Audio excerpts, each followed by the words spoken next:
Bonjour mes bien-aimés dans le Seigneur Jésus-Christ, que Dieu vous bénisse encore une fois, c'est moi le frère Barouani. Nous voici encore une fois aujourd'hui en direct pour partager avec vous la parole du Seigneur. Nous bénissons le Seigneur pour la vie qui nous donne encore une fois la santé, le privilège encore une fois de venir partager avec vous selon le programme que nous avons tenu avec vous ensemble, euh, en fait que nous puissions édifier l'Église du Seigneur. Avant de commencer, nous allons commencer premièrement d'abord par prier le Seigneur, que Dieu puisse prendre soin de nous diriger, de nous conduire pendant ces moments, au nom du Seigneur. Je vous prie, prions ensemble. Éternel Dieu notre Père, nous te rendons grâce et nous te bénissons encore une fois en ce jour. Nous te disons merci, Papa, pour le message que nous voulons partager avec nos bien-aimés, en fait de nous édifier. Nous te prions par l'œuvre du Saint-Esprit, puisse nous conduire encore une fois aujourd'hui, puisse nous guider dans nos pensées, puisse nous amener à comprendre exactement, Seigneur, qu'est-ce que tu veux que nous puissions faire dans la prière et comment nous devions prier selon les normes de la parole. Sois béni pour nos frères, nos sœurs qui sont et qui sont connectés, qui viendront après, afin de partager la parole, la nourriture solide, la nourriture des enfants de Dieu. Nous te rendons grâce, Seigneur notre Dieu. Accompagne-nous pendant ces moments. Au nom de Jésus-Christ, ainsi nous prions. Amen. Bien-aimés dans le Seigneur Jésus-Christ, et que Dieu vous bénisse encore une fois. Nous vous remercions à vous qui partagent le message que nous faisons pendant ces derniers temps, depuis le premier dimanche, depuis les premiers samedis que nous avons fait l'exhortation. Nous bénissons le Seigneur pour votre courage de l'avoir fait sans même que je puisse vous demander. Nous disons merci à tous ceux qui prient pour nous aussi également, pour que ces moments de message puissent circuler convenablement dans les oreilles de tout un chacun de nous. Nous bénissons également les serviteurs de Dieu qui nous conseillent. Nous bénissons encore une fois les enfants de Dieu qui nous posent des questions, parce que par vos questions aussi, nous nous forçons à méditer la parole de Dieu. Vous voyez, ça nous pousse aussi à méditer la parole de Dieu et d'écouter la voix du Seigneur par rapport à vos questions. Même l'apôtre Paul aussi, il y avait des questions que les enfants de Dieu des Corinthe lui posaient et que lui, de loin, il écrivait. Aujourd'hui, nous avons des moyens pour mettre le message, c'est par les réseaux sociaux. Nous répondons aussi aux questions par le message que nous donnons aussi également. En tout cas, que Dieu vous bénisse pour vos questions. C'est une bonne chose. Il faut toujours poser des questions lorsqu'on est bloqué quelque part et qu'on ne comprend pas une chose. Pose des questions aux ministres qui sont dans vos églises locales. Posez-les des questions. C'est très, très, très important. Ça fait partie aussi de la vie chrétienne. Aujourd'hui, encore une fois, nous voulons aborder sur le même sujet toujours, les grands sujets. C'est sur le Matthieu chapitre 6, verset 9, Luc chapitre 11, verset 1. Le samedi passé, nous avons dit que lorsque Jésus-Christ dit dans Matthieu 6, verset 9, voici donc comment vous devez prier. Il y a des points. Et Jésus a commencé à citer une prière. Notre Père qui est aux cieux, que tout le monde connaisse par tête. Maintenant, nous avons dit que lorsque Jésus-Christ dit, voici donc comment vous devez prier, c'était une réponse par rapport à une demande, à une question qui lui a été posée. C'est pour ça que dans Matthieu 6, il a dit, voici donc comment vous devez prier. Mais Matthieu, lui, il n'a pas écrit une portion de l'écriture qui parlait sur la demande de l'un des disciples. C'est Luc qui nous a démontré cela. Que la réponse que Matthieu écrit là-bas, c'est par rapport à la demande de l'un des disciples. Et qu'est-ce que l'un des disciples avait dit? Il dit, Seigneur, enseigne-nous comment prier comme Jean, les prophètes Jean. Moi, je ne veux plus commencer à dire Jean-Baptiste. Ok, je veux commencer maintenant à dire les prophètes Jean, parce qu'il y a les prophètes Jean qui est dans le livre de Jean qu'on a écrit, celui qui a baptisé Jésus-Christ. Et il y a aussi l'apôtre Jean qui est le disciple de Jésus-Christ. C'est lui qui a écrit Apocalypse. Est-ce que vous comprenez ça? Donc moi, je ne veux plus commencer à dire Jean-Baptiste. Ok, ça c'est un langage que tout le monde a adopté. mais moi, je vais adopter maintenant les prophètes et Jean. OK? Il faut que vraiment nous... Bon, ça c'est selon moi. Je n'ai pas forcé personne de le faire. Ça c'est selon moi. Je veux commencer à dire les prophètes et Jean pour parler de Jean, celui qui a baptisé Jésus. Et lorsque je dis l'apôtre Jean, c'est celui qui a été disciple de Jésus. L'apôtre Jean qui était disciple de Jésus-Christ. Celui qui a écrit, qui a vu les choses dans Apocalypse. Est-ce que vous comprenez? Donc, les prophètes et Jean. Nous avons dit que les prophètes et Jean avaient aussi enseigné à ses disciples comment prier. Jésus-Christ aussi, dans la nouvelle alliance, lui aussi, il a commencé à enseigner à ses disciples comment prier. Je vous dis la vérité, frères et sœurs, que la prière doit être enseignée. Les ministres sont appelés à enseigner comment prier. Les comment là, beaucoup de gens ne le maîtrisent pas.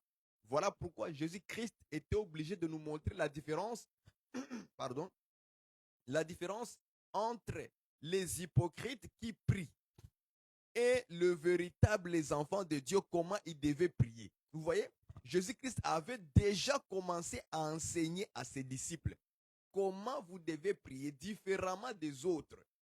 Je vous ai dit que au temps de Jésus, les hypocrites que Jésus-Christ parlait, c'était en réalité les religieux, les pharisiens. Comprenez ça. Maintenant, aujourd'hui, nous n'avons pas les pharisiens comme les juifs, mais nous avons une forme d'autres personnes des pharisiens, des hypocrites, comme les assemblées que vous connaissez, qui ne prient pas selon les normes de la parole. Ah oui, bien-aimés dans le Seigneur, lorsque nous prions, nous devons prier selon la doctrine. Nous devons prier selon la parole de Dieu. C'est comme ça que Dieu va agréer notre prière. Je ne sais pas si vous me comprenez. Voilà pourquoi beaucoup des assemblées, les gens ne prient pas selon l'enseignement de Christ. Mais les gens prient selon la coutume des hommes, selon la conduite des hommes, selon ce qu'eux ils voient chez les hommes, chez leurs pasteurs, chez leurs hommes de Dieu, que Jésus a qualifiés comme des hypocrites. Permettez-moi, bien-aimés dans le Seigneur, que je parlerai comme Jésus. Je vais aussi les appeler les autres comme les hypocrites qui aiment à prier dans les synagogues, qui aiment à prier dans les coins des rues pour être vus des hommes. Est-ce que vous comprenez ça? Pour être vus des hommes. C'est ça Matthieu 6, verset 5 dit cela. Il aime être vu des hommes. Il veut que les hommes le voient. Ah, il est en train de prier. Ils aiment se défigurer le visage pour montrer aux hommes qu'ils gênent. Vous voyez ça? Leur but des hypocrites, c'est montrer aux gens. Mais selon les normes de Jésus-Christ, nous ne devons pas faire cela. Est-ce que vous me comprenez? Nous, enfants de Dieu, nous ne devons pas faire cela. Nous devons laver notre visage, parfumer notre tête, afin de ne pas montrer aux hommes, que les hommes ne voient pas, que tu es dans le moment de jeûne, que tu es dans le moment de la prière. Non, non. Nous, on entre dans la chambre pour la prière et on ferme la porte afin que les hommes ne nous voient pas. Mais le Père qui est dans le lieu secret et qui voit dans les secrets, il nous les redonnera. Il va nous exaucer. Il va nous répondre. Est-ce que vous comprenez? C'est ça les normes de Jésus. Jésus est contre les gens qui font des prières pour être vus des hommes. Vous savez, je vais soulever un sujet très capital aujourd'hui. OK? Qui va peut-être choquer les gens. OK? Vous voyez qu'aujourd'hui, comme dans mon pays, le Congo, la RDC, il est en guerre. OK? Il y a beaucoup de gens aujourd'hui qui s'élèvent pour faire des prières pour le Congo. Je vois même des gens, des pasteurs, il prend les drapeaux, il met les caméras, il commence à filmer pour que les gens le voient en train de prier pour le Congo. Il prie pour le Congo devant les caméras. Frères et sœurs, ça c'est prier pour être vu des hommes. Ça c'est prier pour que les gens voient que tu es en train de prier pour le Congo. Non, ce n'est pas ce que le Seigneur nous demande selon les normes. Je parle selon les normes constitutionnelles de la parole du Seigneur. Nous devons rentrer dans les chambres et fermer la porte. En d'autres termes, pour exhorter les gens, fermez votre téléphone. Fermez votre télévision, vos caméras, pasteur, homme de Dieu. Fermez ça. Dieu n'a pas besoin de que tu montres ça aux gens qui sont en train de prier pour le Congo, pour le Goma. Nous prions pour Goma dans le secret, dans le lieu secret où les hommes ne peuvent pas nous voir. C'est qu'aujourd'hui, je vous ai dit, notre malheur, aujourd'hui, dans la vie chrétienne, ce sont les téléphones et les caméras que nous avons aujourd'hui. La possibilité d'avoir des caméras dans nos églises nous commence à nous amener à nous faire sortir dans cette comment je dirais, dans cette norme de secret. Est-ce que vous me comprenez? On commence à sortir parce qu'on veut tout montrer aux hommes que nous faisons ceci, nous faisons cela. Nous prions pour le Congo, nous prions pour l'Ukraine, nous prions pour l'Iran, nous prions pour l'Afghanistan. Mais frère, les gens n'ont pas besoin de voir que tu pries pour l'Afghanistan.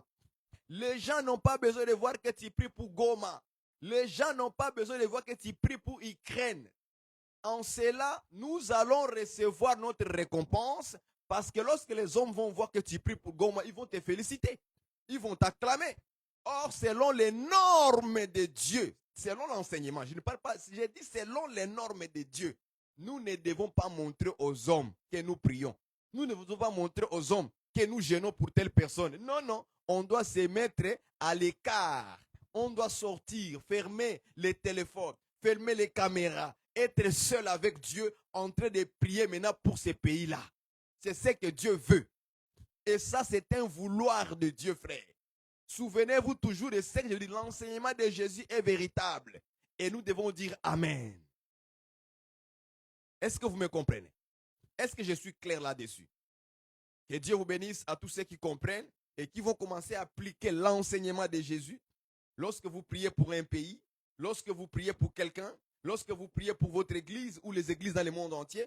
Vous n'avez pas besoin que je fasse, je mette mon téléphone, le caméra devant moi pour que je commence maintenant à montrer aux gens que je suis en train de prier pour tel pays, tel frère, telle sœur. Non, non, non, non, non, non. Les gens commencent à oublier cette manière de vivre avec le Seigneur, de faire les choses. Je vous ai dit qu'il y a même des exemples dans les Écritures.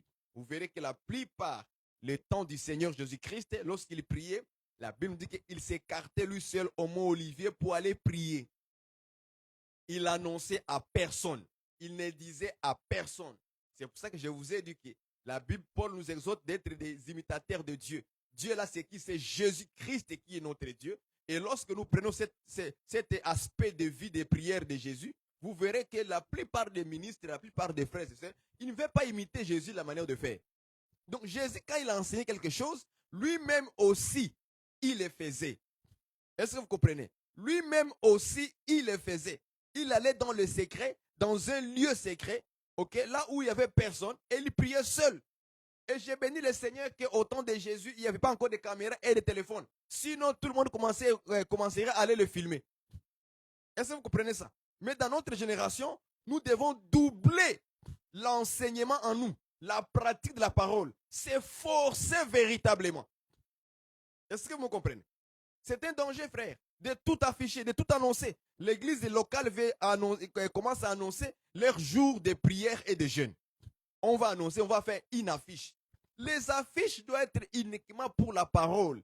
Les restes de jeûne et de prière doivent rester pour l'église locale seulement selon leur programme avec le Seigneur. Et même quand nous entrons dans la prière, le jeûne, nous devons aussi fermer les téléphones et les caméramans et les photographes ne doivent rien faire ce jour-là. Et aussi doivent rentrer au mois d'intimité. Frère, j'ai eu une idée un peu qui parle. Je vais essayer un peu de vous illustrer un peu la prière. Vous savez, la prière, souvent on dit que c'est aller dans l'intimité avec Dieu. Mais prenons un peu cet exemple entre l'homme et la femme. Lorsque l'homme et la femme veulent rentrer en intimité, lorsque la femme veut rentrer en intimité avec son mari, est-ce que la femme doit aller annoncer à ses copines, à ses amies femmes, dire voilà, demain, je vais rentrer en intimité avec mon mari? Est-ce que quelqu'un peut faire ça? Est-ce que les femmes peuvent faire ça? Aller annoncer à tout le monde que voilà, demain, je serai en intimité avec mon mari. Je ne pense pas que les hommes le fassent. Je ne pense pas. Aucun homme, aucune femme ne peut dire des choses comme ça. Ce sont les choses qu'on fait secrètement. C'est exactement avec la prière envers Dieu. C'est juste un exemple que je voulais vous donner. Dans la nature, normalement, on ne le fait pas. C'est contre nature. Que lorsque tu veux aller en intimité avec ta femme, tu vas annoncer à tous tes amis, hommes, que demain je vais rentrer avec ma femme. Donc tout le monde, tes collègues au travail, partout, ils vont savoir que non, telle personne va aller en intimité demain avec sa femme. C'est quand même aberrant. C'est méchant, c'est mauvais. C'est quelque chose qui est dans le cœur de l'homme envers son Dieu. Est-ce que vous comprenez ça? C'est dans le cœur. On le met dans le cœur et on le fait secrètement sans que le monde le sache. Tout ce que nous verrons seulement, c'est la grossesse, les signes de la grossesse sur la femme. C'est tout ce que nous verrons. Et les gens comprendront que, il y a eu l'intimité. C'est exactement avec la prière. C'est l'intimité. Tu vas aller chercher la face de Dieu. Tu vas en intimité vers Dieu. Aussi, vous comprenez ça? Les gens verront simplement le fruit de l'esprit se manifester dans ta propre vie. Les gens verront les changements dans ta vie. C'est ça la grossesse. Les gens verront que Dieu t'utilise puissamment. C'est ça la grossesse. Est-ce que vous comprenez ça? Donc nous, tout ce que tu as demandé à Dieu dans le secret, nous, on ne connaît pas. On ne sait pas quand est-ce que tu es rentré et quand tu vas sortir. C'est le jour où nous verrons que la personne a changé. La personne a commencé à manifester le fruit de l'esprit. La personne a commencé Dieu a commencé à l'utiliser puissamment sur certaines choses, la guérison, les ceci, c'est là. C'est là où les gens disent, oh, il y a eu l'intimité avec le Seigneur, avec le Saint-Esprit. Mais malheureusement, les gens ne comprennent pas cette notion-là. La notion d'être secret dans la prière, la notion de ne pas montrer aux hommes que nous gênons, que nous voulons rentrer dans le jeûne tel jour, telle date, parce qu'on veut tout montrer aux hommes. Et cette notion de secret, de certaines choses, on est en train de les louper petit à petit et en s'éloignant, tout simplement à cause de nos caméras, de nos téléphones. Et voilà, ça nous amène nous tous dans les dégâts. En tout cas, que Dieu vous bénisse. C'était juste un petit résumé. Je sais que tout le monde a compris le message. Et nous voulons maintenant attamer les sujets d'aujourd'hui. Nous allons prendre une autre écriture. On va prendre 1 Timothée chapitre 2, verset 8. 1 Timothée chapitre 2, verset 8. Il est écrit ceci. Prends ta Bible, ma sœur. Prends ta Bible, mon frère, et étudions la parole pour que nous prions selon les normes constitutionnelles de la parole de Dieu qui est au-dessus de tout le monde. Est-ce que vous comprenez ça? Même l'homme de Dieu, même les ministres de la parole, même les femmes vertueuses, est-ce que vous comprenez? Qui font profession de servir Dieu. Les femmes vertueuses qui font profession de servir Dieu doivent être dans le règle de la parole. Est-ce que vous comprenez? Allons-y maintenant, nous allons commencer maintenant. Nous allons prendre aujourd'hui un peu des petits sujets qu'on va mettre ensemble. Écoutez ce que l'apôtre Paul aussi enseigne. Il dit ceci. Je veux donc que les hommes prient en tout lieu. Vous voyez, prier, prière. Est-ce que vous comprenez ça? En élevant des mains pures, sans colère, ni mauvaises pensées. Dans d'autres versions, on dit sans colère, ni dispute, contestation. Dans d'autres versions, selon les versions. Cette version ici, il dit ni mauvaises pensées. Dans une autre version, on dit ni dispute. Dans une autre version, on dit ni contestation. Ce n'est que la même chose, ok? Donc, comme je vous avais dit, que Jésus-Christ a continué à enseigner l'Église comment prier, même par les apôtres après son départ, après le départ de Jésus-Christ au ciel. Jésus-Christ, par le Saint-Esprit, a continué à relever d'autres points que Jésus n'a pas dit. Est-ce que vous comprenez ça? Le point que Jésus n'a pas dit, les apôtres par le Saint-Esprit ont continué à les enseigner à l'Église. Voilà pourquoi je vous dis qu'on doit enseigner aux gens comment prier. Voici donc comment vous devez prier. Comment nous devons prier? Nous devons prier en élevant les mains pures, sans colère, ni mauvaises pensées, ni contestation, ni dispute. Je ne sais sais pas si je me fais comprendre, frères et sœurs. Je ne sais pas si je me fais comprendre. Voici donc comment vous devez prier, frère.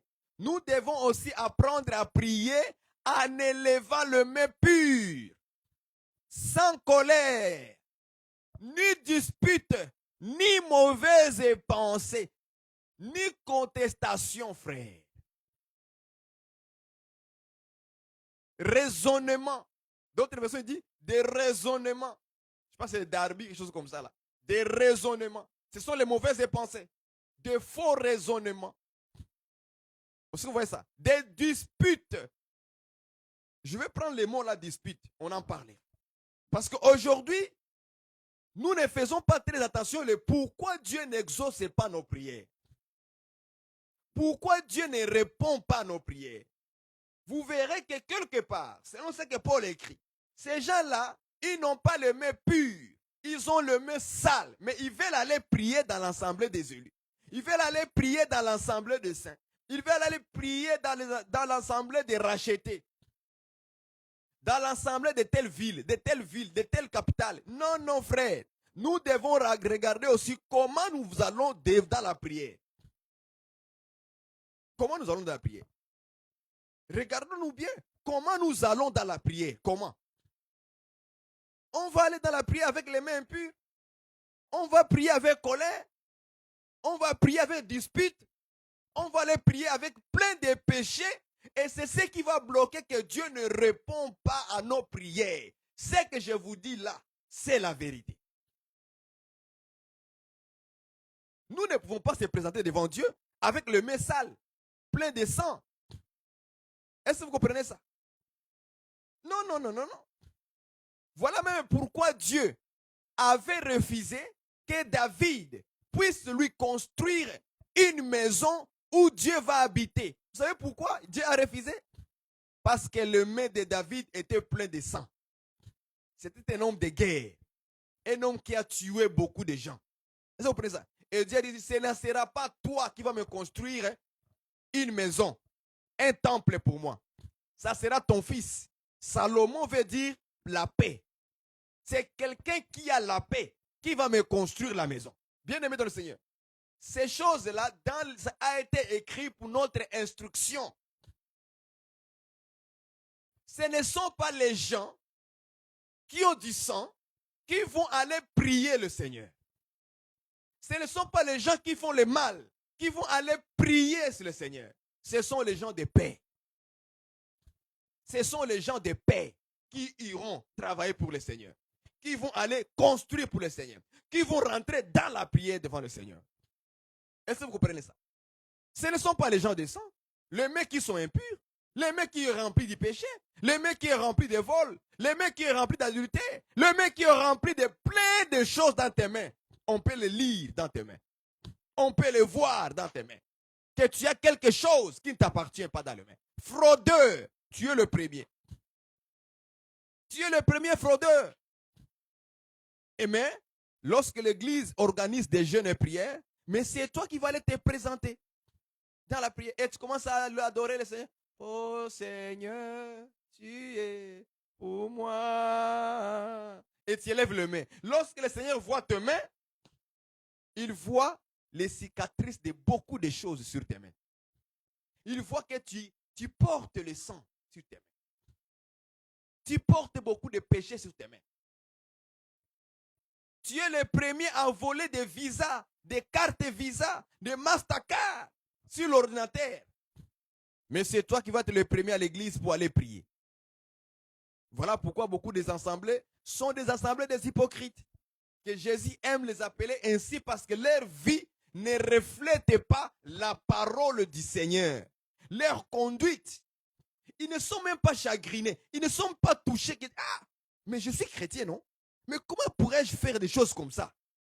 Même leur conscience ne les rapproche plus. Ils n'écoutent même pas leur conscience. Ils bloquent leur conscience, mais de continuer à faire le mal. Mais les dimanches, vous le verrez aller à l'église, élever les mains vers le ciel, commencer à prier, à faire ceci. Oh Seigneur, nous t'aimons. Oh Seigneur, nous t'aimons. Non, aimer le Seigneur, ce n'est pas le fait d'aller dire j'aime le Seigneur, j'aime le Seigneur. Non, non, non, non, non, non. Jésus dit, celui qui m'aime gardera mes commandements. Le commandement de Jésus-Christ aujourd'hui, c'est son enseignement. C'est l'enseignement qu'il nous donne. Nous devons suivre les normes de l'enseignement sur la prière. Comment nous devons prier? Voici donc comment vous devez prier. En élevant les mains pures. Est-ce que vous voyez ça? En élevant les mains pures, ni sans colère. C'est ça, non? Sans colère. Vous voyez que la colère aussi peut amener un danger à ma prière. Un obstacle à ma prière. Tu t'es mis en dispute avec ta femme à la maison. Vous voyez ça? Tu t'es mis en dispute avec ta femme à la maison. Même chez l'homme de Dieu. Moi, je me trouve. Un homme de Dieu qui n'est pas capable de rester une année, 1 mois, 2 mois, 3 mois, 4 mois, 2 semaines, 3 semaines, sans se quereller avec sa femme. C'est incroyable. Un homme qui dit que je suis un homme de Dieu, je suis serviteur du Seigneur, mais il est incapable de rester une semaine avec sa femme sans qu'il puisse avoir une dispute. Le 2. Mais le dimanche, c'est une personne souriante. Sa femme, une personne souriante. Ah, c'est une femme de feu.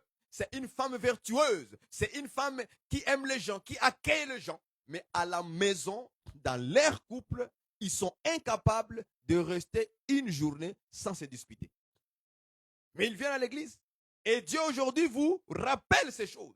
Que votre manque d'éloigner la colère dans votre vie, ça peut vous amener des blocages. On peut lire ça?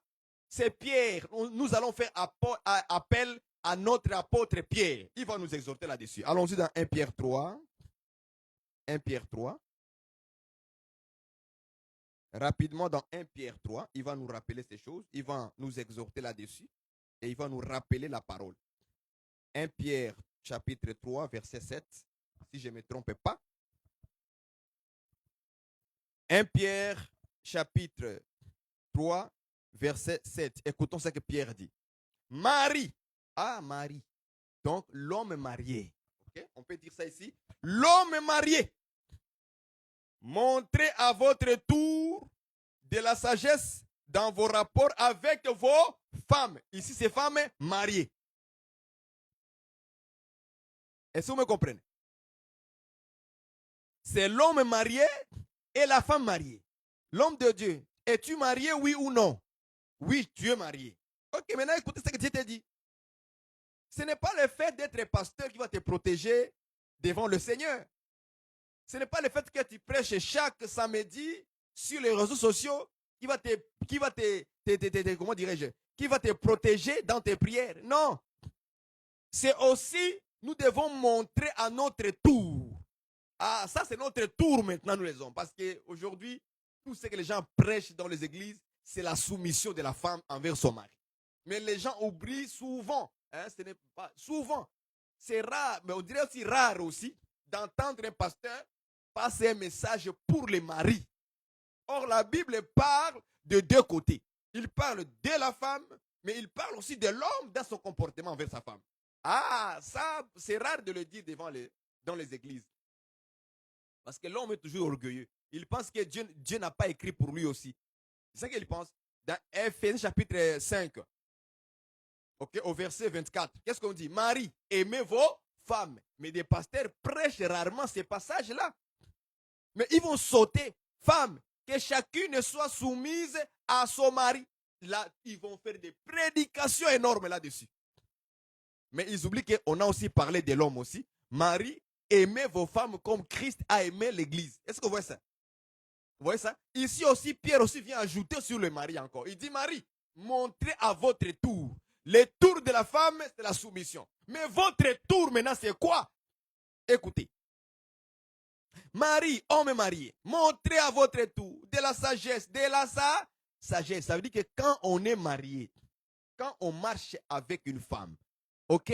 Quand on a pris une femme, je parle maintenant aux frères qui viennent de se marier là, dans cette année 2023, à la fin. Ok? Et ceux qui prétendent aussi se marier plus tard.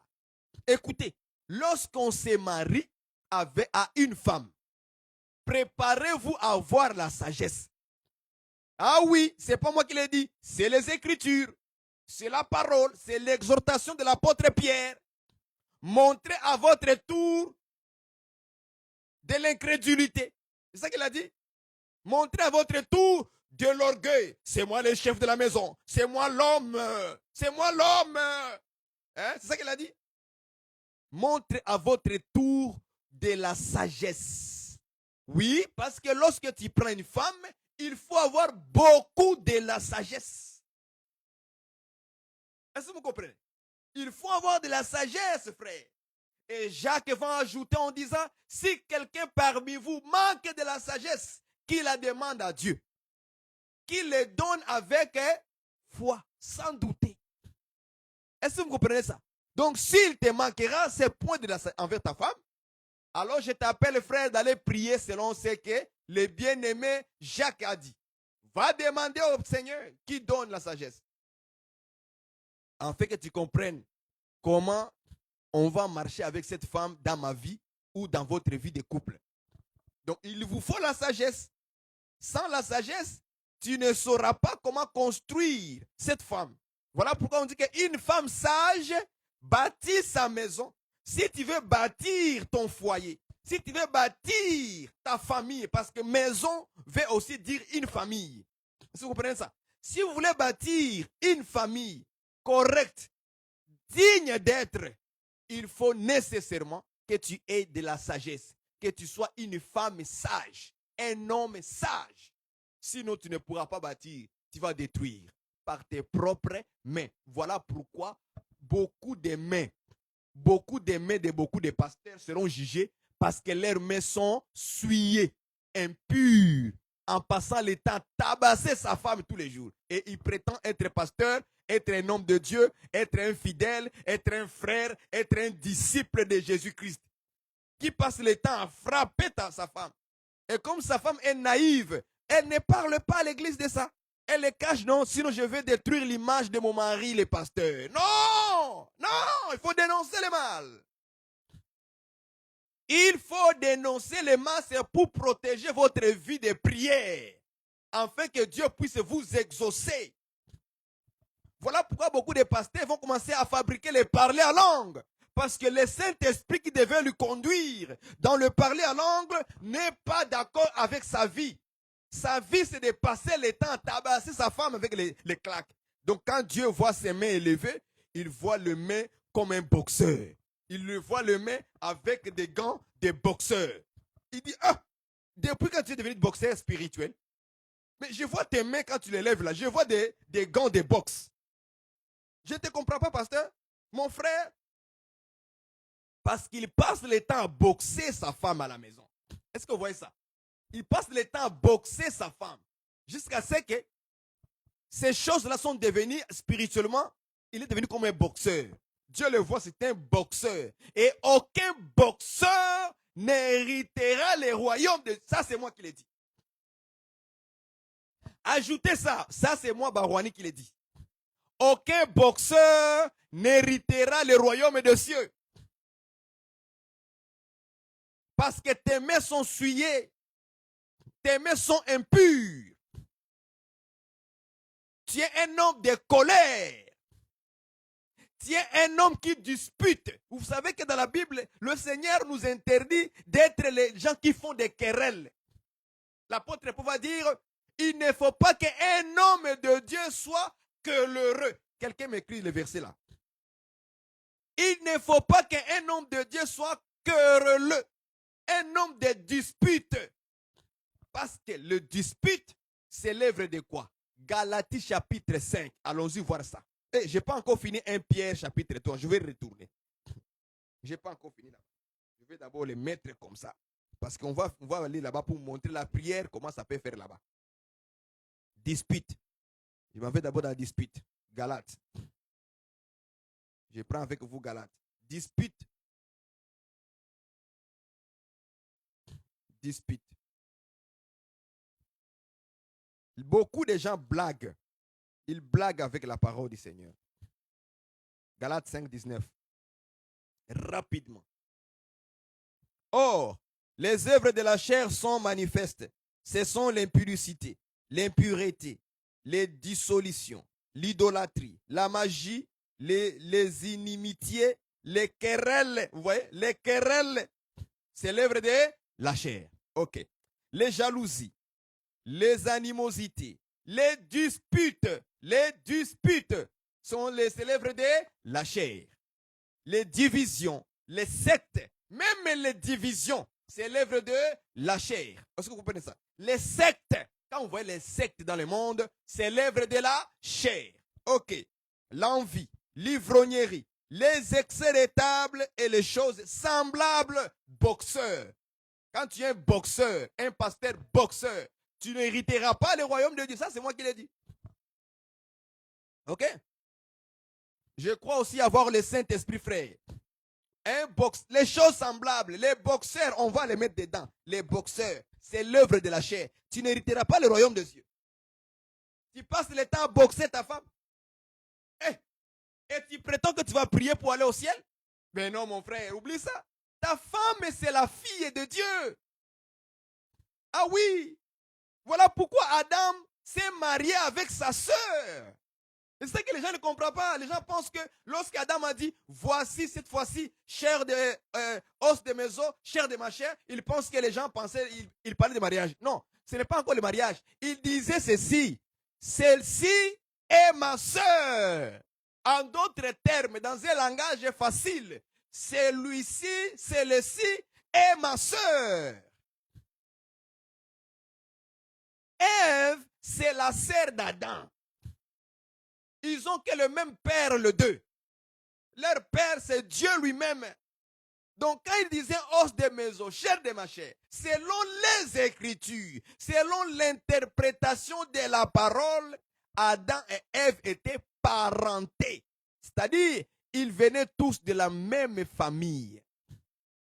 De la même famille. Voilà pourquoi il faut dire, voici maintenant, je vais me marier avec ma sœur. Est-ce que vous comprenez ça? C'est difficile à croire et à voir. Mais c'est comme ça, c'est la parole du Seigneur. Avec le temps, Dieu va vous ouvrir les yeux pour comprendre les paroles d'Adam. Vous voyez ça? Donc, les disputes, les querelles, ça fait partie de l'œuvre de la chair. Quand ça commence à se manifester, les cœurs mauvais. Est-ce que vous comprenez ça?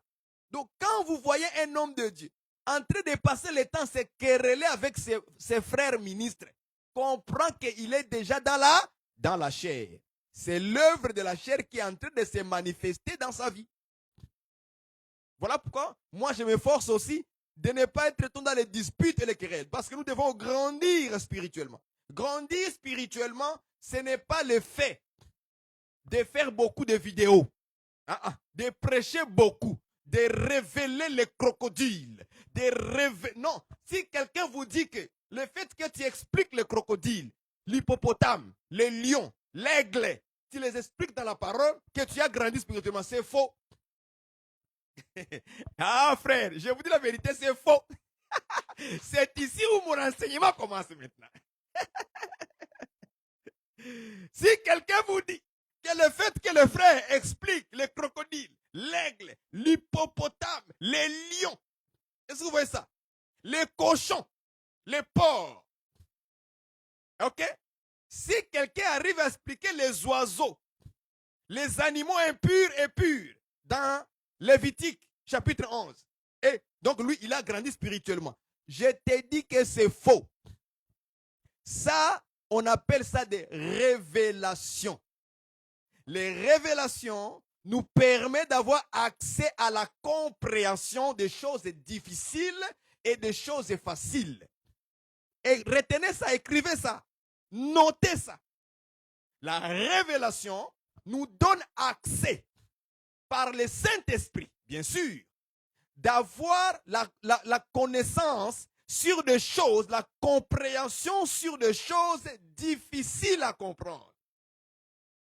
Mais cela ne prouve pas que tu as grandi spirituellement. Parce que Dieu peut donner la révélation à qui il veut, comme il veut. Est-ce que vous comprenez ça, frères et sœurs? Voilà pourquoi vous allez voir dans la marche, quelqu'un est capable de t'expliquer les serpents, de t'expliquer, je ne sais pas quel oiseau on va prendre, les hiboux. Est-ce que vous comprenez ça? Il va t'expliquer les arbres, l'olivier, les cèpes, tout consort, des choses comme ça. Mais quand tu le regardes maintenant dans les œuvres maintenant, c'est un homme colérique. Il est prêt à disputer. Il est prêt à quereller avec d'autres ministres. Tu comprends que c'est un homme. Et j'aime ce que l'apôtre Paul a dit. Il dit, chacun de vous dise, moi je suis de Paul. Moi je suis, il les a appelés qui? Ces gens-là, les enfants. Parce que vous êtes encore dans la chair. J'aime la précision de Paul. Quand quelqu'un est dans la chair, il n'a pas grandi. C'est un enfant. Acclamez le Seigneur. Dieu vient de nous expliquer la parole. Dieu vient de nous enseigner aujourd'hui. Acclamez le Seigneur. Acclamez le Seigneur. Vous comprenez ça? Donc, grandir, c'est avoir maîtrisé sa vie, être maître de soi. Quelqu'un qui est capable de bloquer la colère. Lorsqu'il sent ça commence à venir, il bloque ça. Lorsqu'il sent qu'il veut quereller, il bloque les querelles. Lorsqu'il sent qu'il commence à avoir envie d'aller faire l'impudicité, comme l'apôtre Paul a dit. Il a dit quoi? L'œuvre de la chair. Or, les œuvres de la chair sont manifestes. L'impudicité. Lorsque tu sens que l'impudicité commence à venir dans ta chair, tu bloques l'impudicité. Là, tu commences à grandir. Acclamez le Seigneur. Là, tu commences à grandir. Alléluia, alléluia. J'aime beaucoup Pasteur Philippe. Alléluia, alléluia. Gloire au Seigneur, alléluia. Hein? Grandir, c'est commencer à bloquer les œuvres de la chair. Si tu es capable de le faire, si tu es maître de toi-même, là on dira, ce frère a grandi, cette sœur a grandi. Mais lorsque tu laisses la chair t'emporter à gauche, à droite, c'est ça être un enfant. Un enfant. Même si tu as des révélations, mais un enfant toujours. Mais il y a des gens qui ont écouté des révélations que les gens les ont révélées sur les choses de la Bible. N'est-ce pas? Mais quand tu regardes leur vie, il peut répéter toutes les crocodiles. Il peut répéter l'hippopotame. Il peut t'expliquer la queue, c'est ceci. Les cheveux, c'est ceci. Les yeux, c'est ceci. Tout ça, il peut te dire. Ok? Mais la pratique maintenant. Donc, laissons maintenant la révélation. Maintenant, rentrons dans la doctrine, la sainte doctrine, la pratique de la parole de Dieu dans ta vie. Vous serez déçus. C'est pour ça que beaucoup de gens ont été déçus avec beaucoup de pasteurs. À cause de quoi? Leur comportement, leurs œuvres, qui n'a pas reflété les révélations qu'il avait données il y a 10 ans, 5 ans, 2 ans, 3 ans passés. Vous allez voir un ministre qui est tombé dans l'adultère, tandis qu'il est marié. Ça a découragé les gens. Ce n'est pas les révélations qu'il a données qui a découragé les gens. Non, c'est sa conduite. Est-ce que vous comprenez ça? C'est sa conduite. Ah, l'homme de Dieu a tabassé sa femme. Toute l'église a su que notre homme de Dieu a frappé sa femme à la maison. Ça décourage les gens, n'est-ce pas?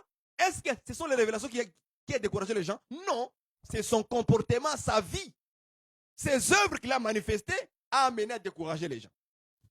Donc vous voyez que grandir, ce n'est pas une affaire de donner les révélations. Non, non. C'est une affaire de la marche, la pratique de la parole de Dieu dans ta propre vie. C'est dans ta propre vie. Quand ces choses-là arrivent, qu'est-ce que Pierre nous dit? Oh Marie, je ne sais pas pourquoi le Seigneur veut que je puisse continuer sur ça. Peut-être qu'il y a quelqu'un là-bas qui est en train de faire des choses contre sa femme. Tu dois te repentir, frère, et dénoncer tout ce que tu es en train de faire. Continuez 1 Pierre 3, verset 7. Marie, montrez à votre tour de la sagesse dans vos rapports avec vos femmes. Ah ouais? Avec vos femmes, oui, oui. Avec ta femme, montre-toi de bons rapports avec sagesse envers ta femme. La femme, c'est une belle créature que Dieu t'a donnée. Elle te sert. Elle est là pour calmer ta journée, ta mauvaise journée que tu as passée au travail. Parce que Dieu a mis en elle la douceur, la tendresse. Dieu a mis ça dans la femme, la tendresse, la douceur. C'est elle qui doit calmer ta journée. Toute la fatigue, elle doit t'émasser, masser tes pieds, ton dos, parce que tu as beaucoup bossé, tu as beaucoup travaillé pour elle, pour la famille, pour nourrir la famille. Elle voit ça. Elle voit comment tu souffres pour la famille. Donc, elle prend soin de toi. Maintenant, tu vas commencer à boxer, tout simplement parce que peut-être qu'elle a agi un peu mal ici, une petite erreur là-bas. Tu veux les boxer? C'est grave, mon frère. Les boxeurs n'hériteront pas. Écrivez ça. C'est Baroni qui le dit. Les boxeurs n'hériteront pas le royaume des cieux. Ils sont disqualifiés du royaume. Voyez ça. Il dit ceci. Comme avec un sexe plus faible. D'ailleurs, Pierre nous précise que la femme est un sexe plus faible. Donc, il nous donne déjà l'accès à la compréhension, à la connaissance de la nature d'une femme. Vous voyez ça? L'apôtre Pierre nous donne accès, il nous donne la lumière, la révélation, si vous voulez bien. Que vous voyez l'être là que tu es avec, cette femme là que tu as prise, écoutez-moi, elle est faible. C'est-à-dire qu'il y a des choses qu'elle peut faire qui sont contradictoires avec toi. Elle va faire des choses peut-être qui ne vont pas te plaire. Donc, prends conscience de ça. Un homme de Dieu qui est mature, ok? Lorsqu'il lit des choses comme ça, il va regarder sa femme et va dire, maintenant, je comprends pourquoi elle agit comme ça. Maintenant, je comprends pourquoi elle change d'humeur. Ah, c'est à cause de sa faiblesse qu'elle a. Donc, étant sage, dans certaines situations, quand la femme agit contrairement à ce que moi je veux, alors qu'est-ce que je dois faire? Je dois, elle est faible. C'est sa faiblesse qui lui fait ça comme ça. Donc, on va laisser faire. On va surmonter cette faiblesse-là. Au contraire, c'est moi l'homme qui est plus fort qu'elle, que je dois la faire comprendre sur la situation. D'autres situations, on doit même ignorer. Tu ignores seulement et ça passe. Ah oui, c'est la vérité. Il y a certaines situations, quand tu vois ta femme faire ceci, tu ignores, comme si tu n'as rien vu. C'est un conseil que je vous donne, les mariés. Comme si tu n'as rien vu. Tu as vu qu'elle a fait ça, c'est une chose qui ne te plaît pas. Tu dis, elle est faible. J'ignore. On passe. Tu l'encourages. Ma femme, viens, on va prier. On va rendre grâce au Seigneur. On va louer le Seigneur. Et tu verras qu'il y aura la paix dans la maison. Parce que Dieu n'aime pas les gens qui ont le sang comme David pour travailler pour lui. Il aime les gens de paix. Il aime les Salomon. Donc, cherche-toi par la force les Salomon en toi. Donc, un homme de paix avec sa femme. C'est simplement ça. Si tu veux être comme David, les David là n'hériteront pas le royaume des cieux. Comprenez mon langage. Je parle en langue, je parle en parabole. Les David là qui ont le sang sur leurs mains ne peuvent pas construire la maison de Dieu. Est-ce que vous comprenez ça? Je parle en langue ici. Dieu doit te mettre à côté. Il doit te mettre à côté. Il prendra qu'un Salomon, l'homme de paix. L'homme qui n'aime pas verser le sang. Bon, bon, bon, bon. Tu cognes, jusqu'à ce que l'aile de ta femme gonfle comme ça. Quand Dieu voit tes mains, il voit les gants des boxeurs. Il dit non, je ne t'ai pas créé avec des gants des boxeurs. Je t'ai créé comme tu es homme. Pour aimer qui? Ta femme. Marie, aimez votre femme. Pas battre. Est-ce que vous comprenez ça? Voilà, Dieu te montre que non, c'est un être faible. Il y a les choses qu'elle peut faire qui sont contradictoires avec toi à cause de sa nature. Donc, toi, prends cette conscience, nourris-toi de ça. Quand tu vois, tu dois juger les situations qui se passent. Tu vois ta femme faire ceci, comprends que c'est sa faiblesse qui l'amène à faire ça. Qu'est-ce que je dois faire? J'oublie. Qu'est-ce que je dois faire? J'attends les soirs, dans notre chambre, je discute avec elle. Je lui parle, je dis, en tout cas, en journée, à telle heure, tu as fait ceci, tu as fait cela. Je n'ai pas aimé ça. Si la femme elle est chrétienne et qu'elle prend rapidement la conscience, chérie, mon mari, je demande pardon. Et ça se règle dans le calme. Puis tu lui dis, moi, je t'avais déjà pardonné, mais je voulais juste te faire voir que l'acte que tu as posé là-bas, je n'ai pas aimé. Alors nous allons prier le Seigneur, que Dieu nous tous nous pardonne. Peut-être que toi aussi, tu as été blessé à cause de cet acte dans ton cœur, mais tu t'es maîtrisé. C'est ça, grandir. C'est ça, grandir dans le Seigneur. Et comme ça, la prière que tu vas monter vers Dieu va être entendue. Écoutez maintenant la phrase dernière que Pierre a fini de dire. Écoutez maintenant ce qu'il dit. Il dit, honorez-les. Donc la femme, donc ta femme, moi aussi ma femme, je dois l'honorer. Ça fait partie de la parole de Dieu. Je ne sais pas si vous me comprenez. Honorez-les. Moi, pour moi, c'est honorer-la. Donc je dois honorer qui? Maman Esther. Est-ce que vous comprenez ça? C'est la doctrine. Oh. Frère, il faut arrêter de blaguer avec Dieu. C'est la doctrine. Il dit il faut l'honorer. Donc il faut lui donner l'honneur. Le respect, en d'autres termes. Et ça, les gens oublient ça. Ils pensent que sa femme, c'est une prostituée. Qu'on peut déshonorer devant les gens, manquer du respect devant les gens, n'importe comment, n'importe où, à la maison, devant les enfants. Il y a des hommes qui sont tellement incrédules, même dans le Seigneur. Ils sont tellement mauvais, même dans le Seigneur. Il y a des gens comme ça. En commençant par la tête jusqu'aux pieds. En commençant par les hommes de Dieu là, jusqu'aux fidèles. Il y a des hommes comme ça. Qui manque tout le temps le manque de respect envers sa femme. Il n'a jamais osé honorer sa femme, respecter sa femme devant les gens. Il est incapable de le faire. Mais il va aller à l'église lever les mains, on va prier le Seigneur. Et en plus, c'est lui qu'on dit pour clôturer la prière pendant le culte. Frère, clôture la prière. Mais le frère, c'est un boxeur. C'est un boxeur. Les boxeurs n'hériteront pas les royaumes des cieux. Écoutez, honorez-les comme devant aussi hériter avec vous de la grâce de la vie. C'est-à-dire que la femme aussi est appelée à hériter la vie. Hériter la vie ici, c'est la vie éternelle. C'est le royaume. Aller au ciel. C'est ça, hériter la vie ici. Donc elle aussi, elle est appelée à aller au ciel. Et toi, et elle, vous êtes tous appelés à aller au ciel. Vous avez tous le même héritage. Pourquoi ne pas l'honorer? Ah, prends ta femme, mon frère, je te donne un conseil. Prends ta femme, regarde-la. Dis ma femme, que Dieu te bénisse. Est-ce que vous voyez ça? Dis-la comme ça, que Dieu te bénisse. Bénissez vos femmes. C'est moi qui l'ai dit. Bénissez vos femmes. Priez pour eux. Bénissez-les. C'est une bénédiction que Dieu vous a donnée. Est-ce que vous comprenez ça? Maintenant, on va finir avec la phrase qui nous amène à parler de tout ça là. Qu'il en soit ainsi. Écoutez maintenant comment l'apôtre Pierre va finir.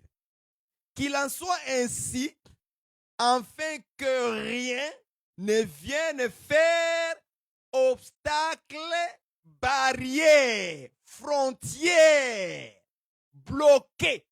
Voilà les mots que je peux utiliser. Ça va mettre un blocage, barrière, frontière à vos prières. Ça va l'empêcher de traverser de l'autre côté, c'est-à-dire aller vers Dieu.